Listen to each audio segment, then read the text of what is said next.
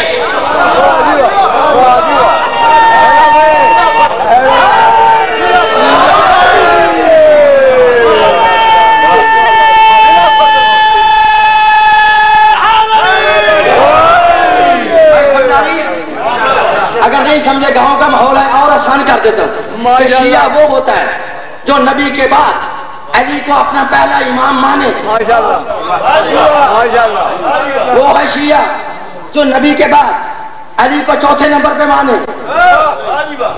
وہ شیعہ نہیں ہو سکتا. اب قرآن نے کیا کہا ہے؟ لفظ شیعہ کی تعریف رکھ لی ہے ذہن میں.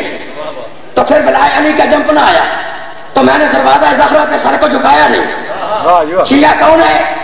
جو نبی کے بعد علی کو اپنا پہلا امام مانے. اب قرآن کیا کہتا ہے؟ وَإِنَّ مِنْ شِيَّتِهِ لَإِبْرَاهِيمَ. ترجمہ آج پھر نواب صدیق العطر بپالی، اہل حدیث فخر الدین رازی، اہل سنت ابو العلا مدودی، اسلامی جماعت مفتی محمد شفیع دیوبندی، پیر کرم شاہ بریلوی، احمد رضا خان بریلوی، فرمان علی شیعہ سے لے کے نور الدین مرزائی تک ترجمے کی ذمہ داری.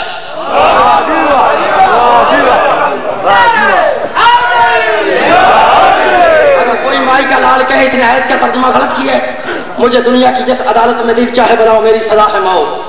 اب لفظ شیعہ کی دیر میں تعریف رکھ لیے. شیعہ ہوتا کون ہے؟ شیعہ وہ ہوتا ہے جو نبی کے بعد علی کو اپنا پہلا امام مانے. آپ پارا نمبر 23 ہے. آواز خالق آتی ہے وَإِنَّ مِنْ شِيَّتِهِ لَإِبْرَاهِيمَ. اور بے شک ابراہیم شیعوں میں سے ہے.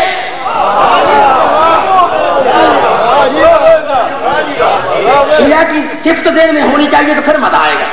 اب شیعہ کون ہے؟ جو نبی کے بعد علی کو اپنا پہلا امام مانے، وہ ہے شیعہ. قرآن کہتا ہے ابراہیم شیعوں سے ہے. آؤ دیکھتے ہیں اللہ کے فرمان سے یا نبی کے فرمان سے کہ ابراہیم نے علی کو اپنا امام مانا ہے. میرے بھائیو، اگر مانے تو پھر ہے شیعہ، اگر امام نہ مانے پھر شیعہ نہیں. اور عزاداروں، اور شیعہ نے حاضر کر رہا. علماء نے اس کی مختلف تفسیریں لکھی ہیں. کسی نے لکھا ہے کہ ابراہیم، میں نے سپیڈ آہستہ اس لیے رکھی ہے، شاہ صاحب کہتے ہیں آہستہ رکھو ورنہ میرے مجھ میں وہ پھرتی ہے اللہ کے فضل سے، میں اس طرف جا نہیں رہا. بات سمجھ آ رہی بھائی؟ میں کہتا ہوں ہر بندے کو سمجھ آئے میں کیا کہہ رہا ہوں، میری طرف دیکھنا ہے. وہ علماء نے اس کی مختلف تفسیریں لکھی ہیں. کسی نے لکھا ہے کہ جناب ابراہیم جناب نوح کے شیعوں سے ہے. کسی نے لکھا ہے کہ ابراہیم جناب محمد کے شیعوں سے ہے. نہیں ہو میرے دوستو، جس نے لکھا ہے کہ ابراہیم نوح کے شیعوں سے ہے غلط ہے. جس نے لکھا ہے ابراہیم محمد کے شیعوں سے ہے غلط ہے. میرے بھائیوں کی ایک کتاب ہے جس کا نام ہے لغات الحدیث، لکھنے والا ہے علامہ وحید الزمان اہل حدیث. اگر اس کتاب کے اندر فرمان رسول نہ ہو تو مجھے دنیا کی جس عدالت میں دل چاہے بلاؤ، بلا کے سر عام پھانسی پہ لٹکاؤ. اگر ہے تو پھر سنو. وحید الزمان لکھتا ہے، کتاب ہے لغات الحدیث، وہ لکھتا ہے کہ جس نے لکھا ہے کہ ابراہیم نوح کے شیعوں سے ہے غلط ہے. جس نے لکھا ہے ابراہیم جناب محمد کے شیعوں سے ہے غلط ہے. کیوں غلط ہے؟ وہ لکھتا ہے اس لیے غلط ہے کہ جب تک اس آیت کے شان نزول کو نہ دیکھا جائے کہ اس آیت کو اللہ نے کس جگہ پہ نازل کیا تھا، اس وقت تک یہ پتہ نہیں چل سکتا کہ ابراہیم کس شیعوں سے ہے. آگے وہ لکھتا ہے اس آیت کو اللہ نے نہ مکے میں نازل کیا نہ مدینے میں نازل کیا، بلکہ زمین پہ نازل کیا ہی نہیں. پھر کس جگہ پہ نازل کیا؟ لکھتا قرآن گواہ ہے. آواز خالق آتی ہے سبحان الذی اسری بعبدہ لیلا من المسجد الحرام الى المسجد الاقصی. کہ پاک ہے وہ ذات جو لے گئی اپنے عبد کو، جو لے گئی اپنے بندے کو راتوں رات واسطے شہر کے مسجد حرام سے لے کے مسجد اقصی تک. علامہ وحید الزمان لکھتا ہے کہ جب شب معراج اللہ کے نبی چوتھے آسمان پہ پہنچے تو 4 نبیوں کے لیے کرسیاں لگائی گئی. ان 4 نبیوں میں ایک نبی حضرت ابراہیم علیہ السلام تھے. جب 4 نبی اپنی کرسیوں پر بیٹھ گئے, اللہ کے نبی کے لیے ایک علیحدہ ممبر لگایا گیا. اللہ کے نبی اپنے ممبر پر بیٹھ گئے. تھوڑی دیر کے بعد حضرت ابراہیم نے اپنی دائیں جانب دیکھا. کیا دیکھا؟ ایک نوری سواری ہے, اس پر ایک نوری سوار ہے جس کے چہرے سے نور کی شعاعیں نکل رہی ہیں. حضرت ابراہیم نے دیکھ کے پوچھا, اللہ کے نبی یہ سوار کون ہے؟ کیا پوچھا نا, یہ سوار کون ہے؟ فرماتے ہیں یہ کوئی نبی ہے, کوئی رسول ہے, کوئی امام ہے. اللہ کے نبی فرماتے ہیں ابراہیم نہ یہ سوار نبی ہے, نہ یہ فرشتہ ہے, نہ کوئی رسول ہے. تو پھر یہ نبی, یہ سوار کون ہے؟ علامہ وحید الزمان لکھتا ہے جب ابراہیم نے پوچھا تو نبی بتاتے ہیں ابراہیم دیکھ لے یہ سوار میرا بھائی علی ابن ابی طالب.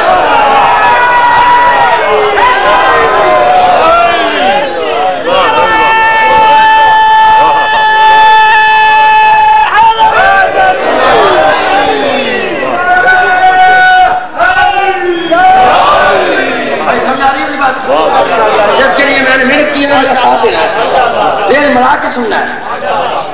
وحید الزمان لکھتا ہے کہ ابراہیم نے پوچھا یہ سوار کون ہے؟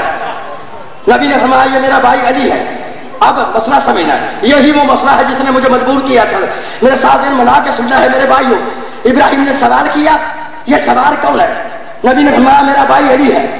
ابراہیم نے پھر دوسرا سوال کیا کہ یا رسول اللہ اگر یہ علی ہے تو علی کے چہرے سے جو نور کی شعاعیں نکل رہی ہیں یہ کیا ہے؟ پوچھا نا یہ کیا ہے؟ اس وقت نبی نے فرمایا ابراہیم یہ علی ہے اور یہ علی کے شیعہ ہے.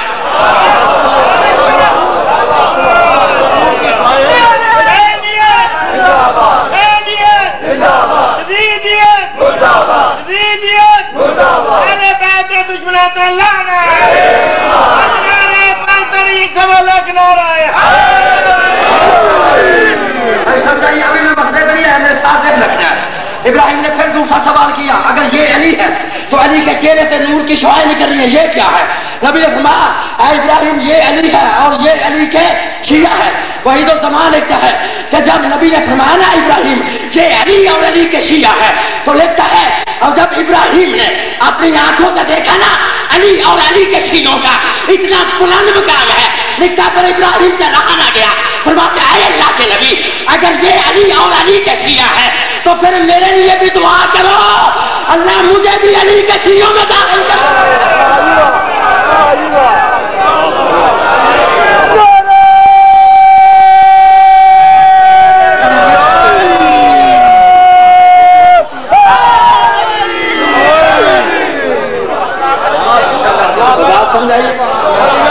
ابراہیم نے کہا اگر یہ علی اور علی کے شیعہ تو پھر میرے لیے بھی دعا کرو اللہ مجھے بھی علی کے شیعوں میں اور ڈر نہیں بول شیعوں میں. اگر ابراہیم کی دعا اس کتاب میں لکھی نہ ہو تو پھر میں مجرم, اگر لکھی ہے تو آج موقع ہے ابراہیم کی دعا پہ عمل کر لے. وحید الزمان لکھتا ہے ابراہیم نے دعا کے لیے ہاتھ بلند کیے اور دعا مانگی اللہم اجعلنی من شیعۃ علی, اے اللہ مجھے علی کے شیعوں میں داخل کر لے, مجھے علی کے شیعوں میں بنا دے, مجھے علی کے شیعوں میں داخل کر لے. وحید الزمان لکھتا ہے کہ ابراہیم کی دعا کے الفاظ ختم نہیں ہوئے تھے, اللہ نے فرمایا جبریل جی رب جلیل جلدی جا کے میرے نبی سے کہہ دو ہم نے ابراہیم کی دعا کو قبول کر لیا ہے. وَإِنَّا مِنْ شِيَعَتِهِ لَإِبْرَاهِيمَ, بے شک ابراہیم تو علی کے شیعوں میں.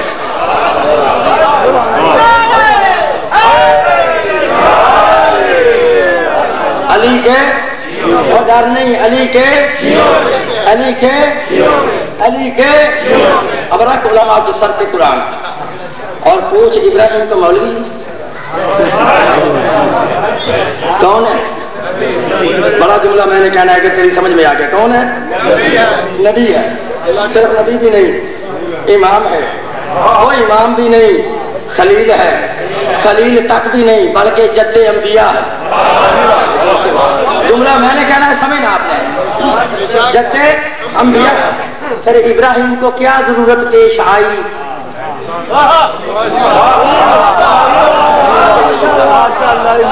ابراہیم کو کیا ضرورت پیش آئی کہ ابراہیم نے دعا مانگی اے اللہ مجھے علی کے شیعوں میں داخل کر لے، جبکہ نبی بھی ہے امام بھی ہے۔ پوچھ مولویوں کے سر پہ قرآن رکھ کے پوچھ، پہلے تو پوچھے گا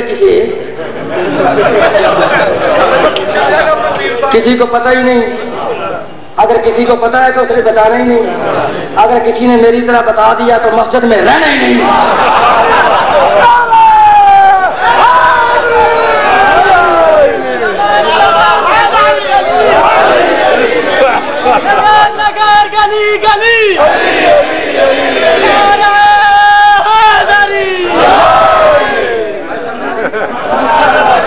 سمجھائیے؟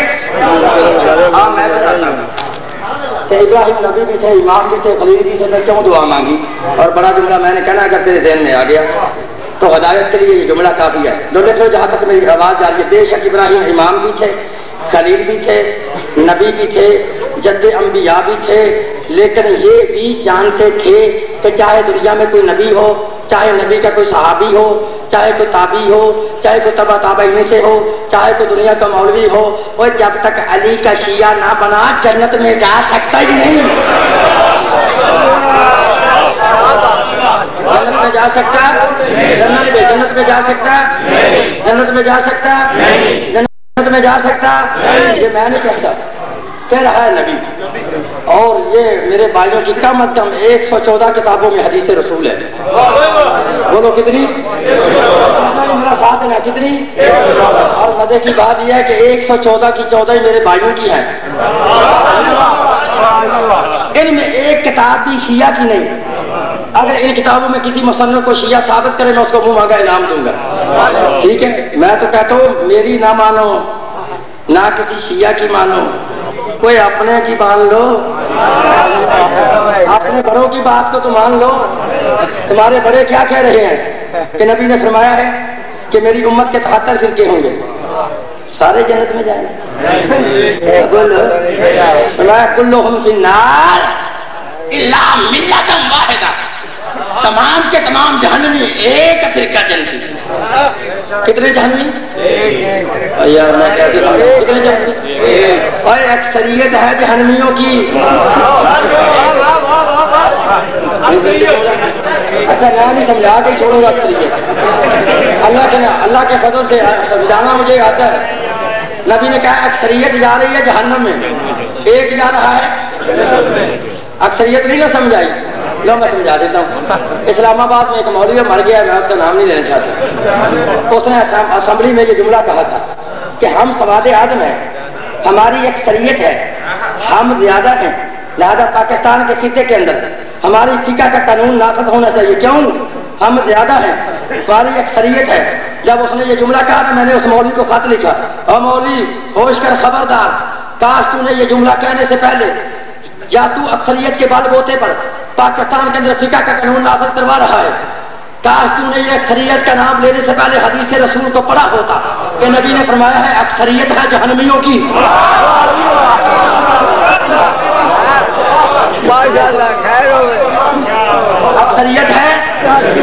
اکثریت ہے 72 جہنمی، ایک فرقہ جنتی۔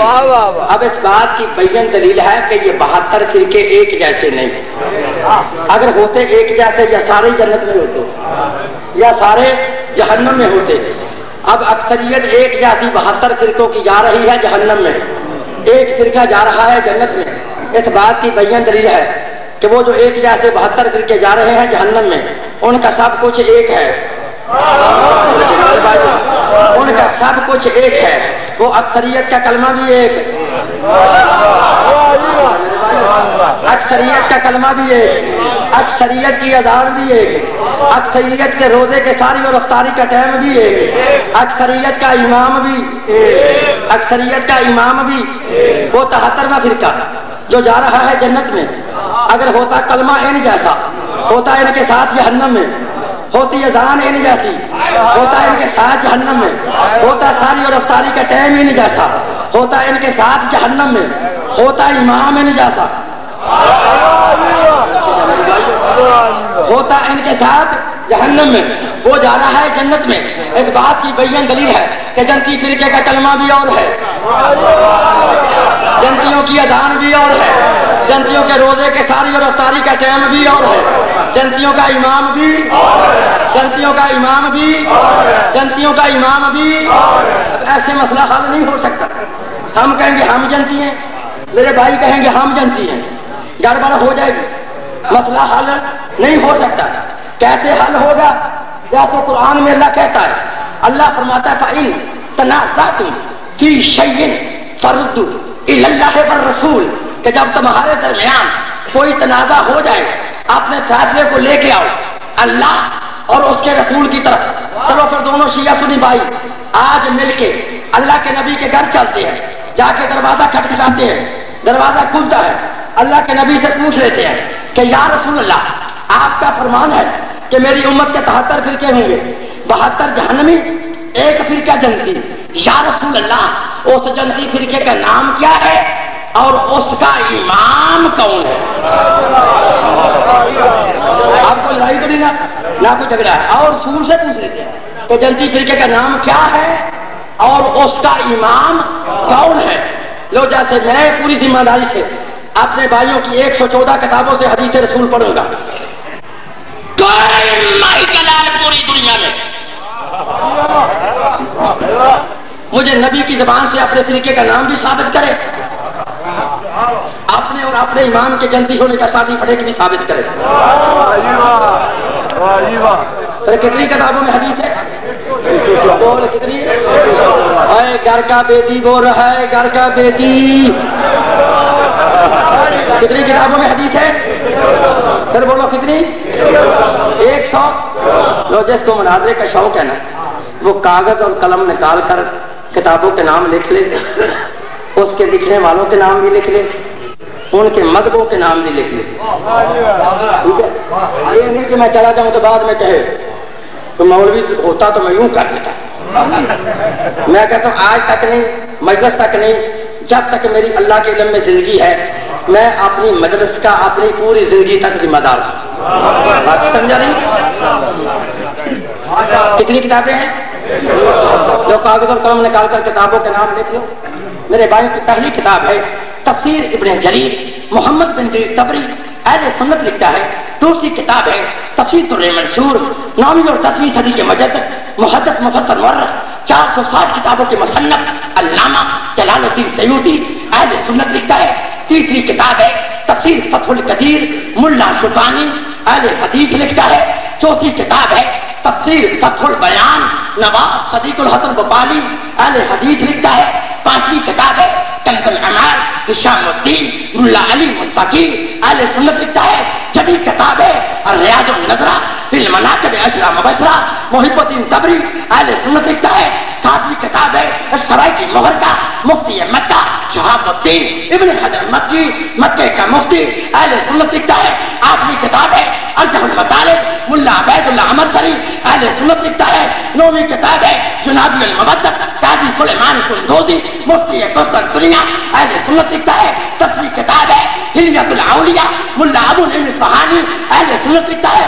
11ویں کتاب ہے فرائض الصالحین، علامہ حموانی اہل سنت لکھتا ہے۔ 12ویں کتاب ہے تذکرہ خواص الامہ، مصنف سیبط ابن جوزی اہل سنت لکھتا ہے۔ 13ویں کتاب ہے مبدت فی القربہ، سید علی حمدانی اہل سنت لکھتا ہے۔ 14ویں کتاب ہے مقتل خادمی، علامہ خوازمی اہل سنت لکھتا ہے۔ 15ویں کتاب ہے فردوس الاخبار، مصنف فردوس الاخبار اہل سنت لکھتا ہے۔ 16ویں کتاب ہے مناقب ابن مردوہ، حافظ ابو بکر ابن مردوہ اہل سنت لکھتا ہے۔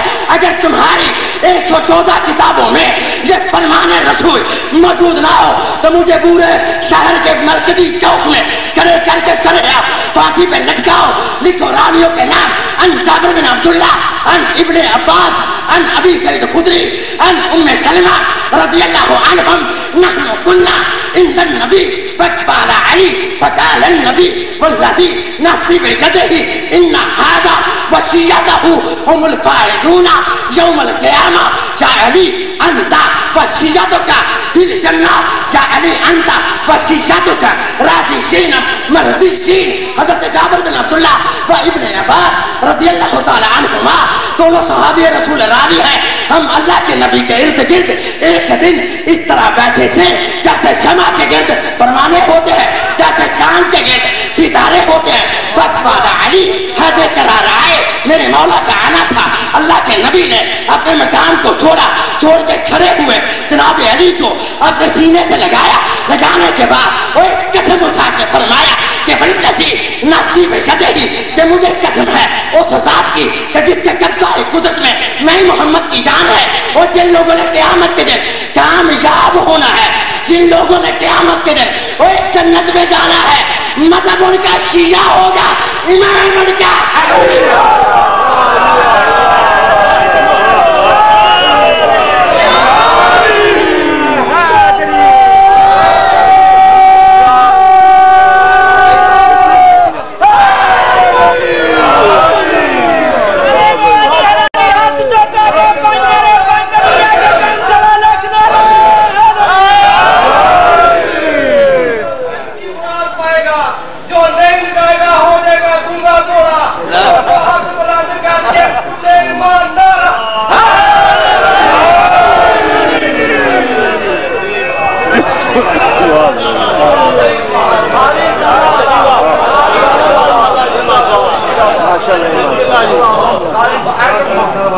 نبی نے فرمایا ہے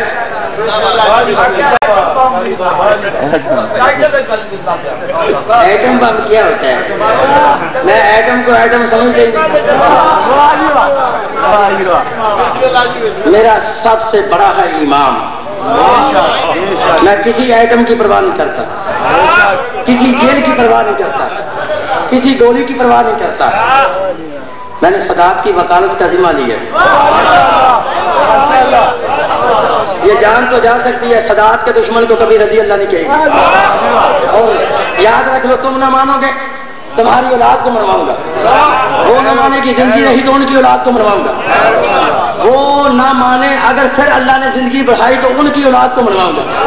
تمہیں پتا ہے ہم منوانا کیا چاہتے ہیں؟ صرف دو چیزیں. وہ کیا ہے کہ قرآن جیسی کتاب کوئی نہیں اور علی جیسا امام کوئی نہیں.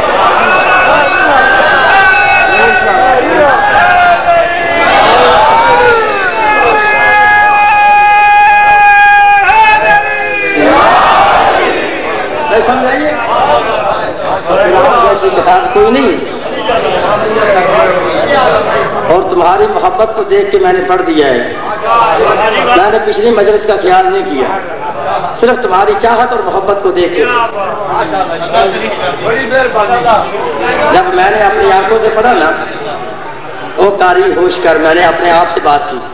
جب آنکھوں سے پڑھا نا, جب علی کے بغیر ابراہیم جیسے نبی کا گزارا نہیں.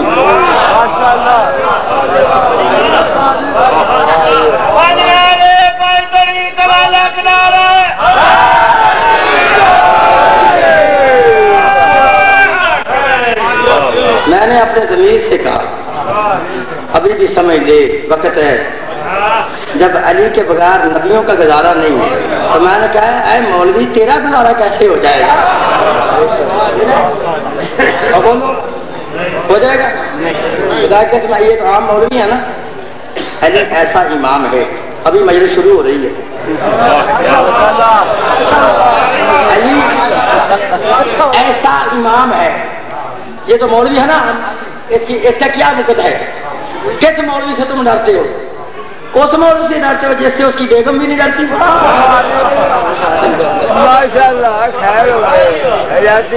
اس مولوی سے ڈراتے ہو. میں کہتا ہوں نہ ڈرا کرو, وہ وقت گزر گیا ہے. ڈرنے کا وقت, ڈرے تو وہ نعوذ باللہ جس کا امام جھوٹا ہو, وہ ڈرے نا. تو ہو ہی کہ خوش قسمتوں میں امام ہی وہ ملے ہیں, نفس سمجھنے کہ جنہوں نے دعویٰ کیا ہے سلونی جب اور میری برادری کو امام وہ ملے ہیں جو امامت کا دعویٰ خود کرتے ہیں. مسئلے کی باری آتی ہے تو مسئلہ بیٹی سے ٹیوشن پڑھ کے بتاتے ہیں.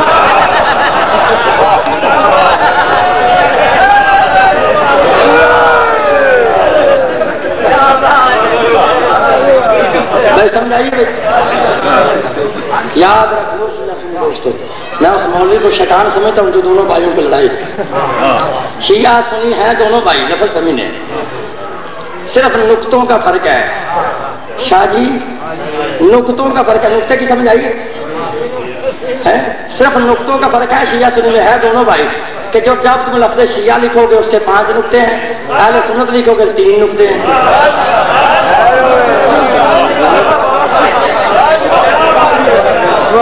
ماشاءاللہ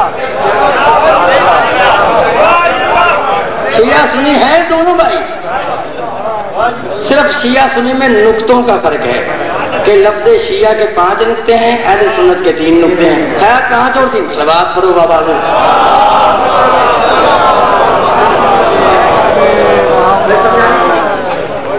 اس موضوع کی تو کوئی وقت ہی نہیں نا، آج مجھے بتاؤں علی ایسا امام ہے کہ جس کی امامت و ولایت کا اقرار اگر علی کی اپنی ماں بھی نہ کرے تو وہ بھی جنت میں نہیں جا سکتا۔ تم کسی مولوی کی بات کرتے مولوی کی تو ویلیو ہی نہیں ہے۔ سونا علی کی ماں ہے، یہ کوئی معمولی بی بی نہیں، یہ وہ بی بی ہے جس کا نام ہے فاطمہ بنت اسد، ٹھیک ہے؟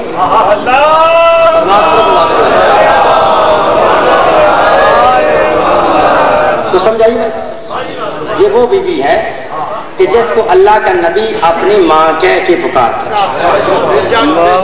لیکن جب اس بی بی کا انتقال ہوا نا، اللہ کے نبی نے اپنی اس چچی اماں کو لحد میں اتارا، قبر کو بند کیا، لکھا ہے کہ قبر کو بند کرنے کے بعد اللہ کا نبی قبر پہ بیٹھ گیا، 3 مرتبہ نبی نے بلند آواز سے آواز دی، ابنوں کے ابنوں کے ابنوں کے۔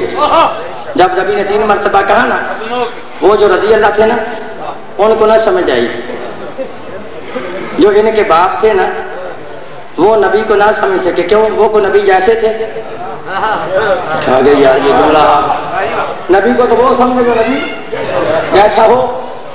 صحابہ کہنے کہ یا رسول اللہ آپ کس سے باتیں کر رہے ہیں، آپ کس سے کلام کر رہے ہیں؟ کوئی کلام کرنے والا نظر نہیں آتا، کوئی گفتگو کرنے والا نظر نہیں آ رہا، آپ کس سے بات کر رہے ہیں؟ میں لفظ سمجھیں، نبی فرماتے ہیں او میرے صحابی اور میری چچی کے پاس قبر کے اندر ملائکہ آئے، انہوں نے پہلے سوال کیا من ربوں کے، بتا بی تیرا رب کون ہے؟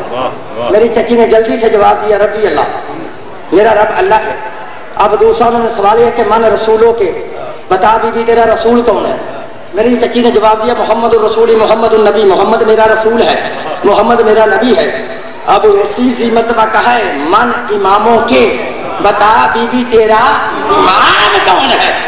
اب میری چچی خاموش ہو گئی ہے کہ میں بیٹے کو امام کہوں، اب میری چچی خاموش ہو گئی ہے کہ میں بیٹے کو امام کہوں۔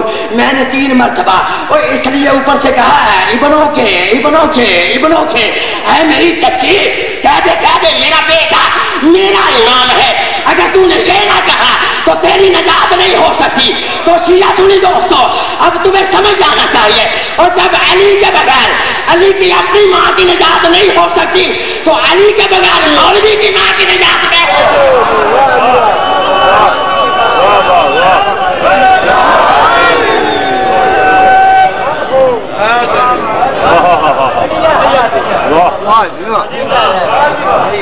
افسوس یہ ہے کہ دنیا والوں نے اس علی کو پہچان نہیں کی، افسوس یہ ہے کہ دنیا والوں نے علی کو سمجھا نہیں۔ ہو سکتا ہے اگر دنیا والے، یہ پھر میری مجبوری ہے، میں جب مسائل کے آتا ہوں لوگ کہتے ہیں قاتلان حسین بتاؤ، حالانکہ میں نے اپنی جان پہ کھیل کر سیڑھیاں چلائی ہیں اس بات پر، اور جیسے آپ کی وکالت کی ہے کہ میں نے بتا دیا کہ حسین کے قاتل کون ہیں، اور ہر طرف وہ سیڑھیاں چل رہی ہیں، بہرحال وہاں سے دیکھ لینا، دنیا وال لا الہ الا اللہ اشارہ کر دیتا ہوں حسین کے قاتل کون ہیں، لا الہ الا اللہ محمد رسول اللہ پڑھنے والوں نے، صحابہ رسول اور صحابہ رسول کی اولاد نے علی جن ولی اللہ کے گھرانے کو اس طرح برباد کیا کہ پھر یہ گھر ساری زندگی اس طرح آباد نہیں ہو سکے۔ لا الہ الا اللہ محمد رسول اللہ پڑھنے والے مسلمان علی ولی اللہ کے گھرانے کی پہچان کر لیتے، ہو سکتا تھا حسین ابن علی مدینے کو نہ چھوڑتے تھے۔ عزاداروں لکھا ہے کہ جب میرے مولا حسین ابن علی مدینے سے چلنے لگے نا، ایک کتاب میں نے پڑھا ہے کہ امام حسین میں اور آپ کی ہمشیرہ میں اتنی محبت تھی کہ بی بی اس وقت تک نماز بھی نہیں پڑھتی تھی جب تک حسین کو دیکھ نہیں لیتی۔ جب اس بی بی کو پتا چلا نا کہ میرا بھیا حسین مدینے کو چھوڑ آیا، حضرت اور بی بی بھاگ کر آئی اپنے بھیا کے پاس آ کے کہتی بھیا تو مدینے کو چھوڑ رہا ہے اور تجھ کو یہ بھی علم ہے کہ میں تیرے بغیر زندہ نہیں رہ سکتی، میں بھی تیرے ساتھ کربلا جانا چاہتی ہوں۔ وہ عزادارو جب بی بی نے یہ کہا نا میں بھی تمہارے ساتھ کربلا جانا چاہتی ہوں، میرے امام فرماتے ہیں میری طرف دیکھو، میں حسین ابن علی وارث شریعت ہوں۔ اب شریعت کا یہ مسئلہ ہے کہ اگر تو میرے ساتھ کربلا میں جانا چاہتی ہے تو پہلے اپنے شوہر سے اجازت مانگو، اگر تمہارا شوہر تجھے اجازت دے تو پھر تو میرے ساتھ کربلا جا سکتی ہے۔ وہ عزاداروں لکھا ہے کہ جب بی بی اپنے شوہر جناب عبداللہ سے اجازت مانگنے کے لیے بی بی اپنے گھر میں آئی نا تو بی بی سیدھی زمین پہ بیٹھ گئی، زمین پہ بیٹھ کے فرماتی ہے اے عبداللہ تجھے پتا ہے نا کہ میرا بھیا حسین مدینے کو چھوڑ رہا اور تجھ کو یہ بھی علم ہے کہ میں اپنے بھائی کے بغیر زندہ نہیں رہ سکتی۔ ہاں اے عبداللہ تجھے وہ وقت یاد ہے کہ جب میرے باب علی نے تیرے ساتھ میرا نکاح پڑا تھا، اس نکاح کے اندر شرط رکھی تھی کہ جب میری بیٹی زینب اپنے بھائی کے ساتھ کربلا جانا چاہے اے عبداللہ تم نہیں روک سکو گے۔ عزادارو بی بی نے اتنے دلائل دیے، ایک دلائل پھر آخر میں یہ دیا ہے سن پھر اے عبداللہ اگر تو نے جانے کی اجازت نہ دی تو ادھر حسین مدینے سے نکلے گا، ادھر سے زینب کا جنازہ مدینے سے نکلے گا۔ عزادارو جب بی بی نے اتنے دلائل دیے نا جناب عبداللہ رو کے فرماتے ہیں بنت زہرا میں نے کب کہا ہے کہ تو نہ جا، جا ضرور مگر میں کوئی غریب تو نہیں ہوں، مگر میں کوئی غریب تو نہیں ہوں، سارا خرچ اپنے گھر سے لے کے چلنا۔ لیکن طریقہ دیا ہو عزادارو جب بی بی اپنے گھر سے چلنے لگی نا اپنے بڑے گھر سے بی بی نے سوائے ماں زہرا کی چادر کے اور کچھ نہ لیا، چادر کو لے کر بی بی دروازے کے قریب آتی ہے، جب دروازے کے قریب آئی نا پیچھے سے جناب عبداللہ نے روک کے فرمایا بنت زہرا ذرا رک جا۔ عزادارو بی بی رک گئی، رو کے فرماتے ہیں بنت زہرا تو نے سفر کبھی نہیں کیے، جب تو سفر کرے گی تو راستے میں تھک جائے گی، لہذا یہ 4 کنیزیں اپنے ساتھ لیتی جا، جب تو راستے میں تھک جائے گی یہ 4 کنیزیں تیری خدمت کرے گی۔ عزادارو 4 کنیزوں کو اپنے ساتھ لے کر بی بی جب پھر دروازے کے قریب آئی نا پیچھے سے جناب عبداللہ پھر رو کے فرماتے ہیں بنت زہرا ذرا رک جاؤ۔ عزادارو بی بی رک گئی، رو کے فرماتے ہیں بنت زہرا ہمارے نانا کی حدیث ہے نا کہ صدقہ تو رد البلا، کہ صدقہ بلاؤں کو کھا جاتا ہے، صدقہ بلاؤں کو ٹال جاتا ہے۔ بنت زہرا ہو سکتا ہے کہ کہیں راستے میں تمہارے بھائی حسین پر کوئی مصیبت آ جائے تو میرے یہ 2 ننھے ننھے شہزادے صدقہ دیتی جائے۔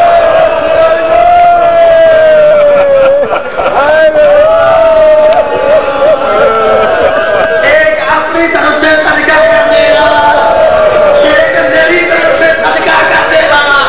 او عزادارو یہی تو وجہ ہے کہ مقتل کی کتابوں میں لکھا ہے کہ کربلا کے میدان میں بی بی نے ہر شہید کا بیان کیا ہے، ہر شہید کا نام لے کے روئی ہے، ہر شہید کو یاد کر کے روئی ہے، لیکن اپنے بیٹوں کا نام لے کے نہیں روئی، اس لیے نہیں روئی اس نے حسین پہ صدقہ کر دیے تھے، جو صدقہ ہو جائے اسے یاد نہیں کیا جاتا۔